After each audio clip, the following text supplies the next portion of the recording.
Hello everyone, we have given an expression 3 minus 3 times 3 by 3. So let's start with today's video solution. People solve it like this: 3 minus 3 times 3 by 3. They cancel out the numerator and denominator 3, and 3 minus 3 is 0. But that's the incorrect approach to solve this type of problem.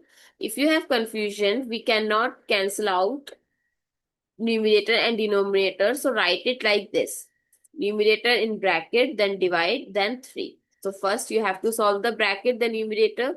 So we will follow PEMDAS rule or PEMDAS rule, where P stands for parenthesis. First solve the bracket, and in bracket you have subtraction and multiplication. So you have to give priority to multiplication. So 3 minus 9 divided by 3. 3 minus 9 is minus 6 divided by 3. Now write it in fraction form: minus 6 divide 3, which is equals to minus 2. So what is the correct answer? Minus 2, not 0. I hope it's clear and you find it useful. So don't forget to share your feedback through like, share, comment and subscribe to my channel. And thanks for watching. See you in the next video.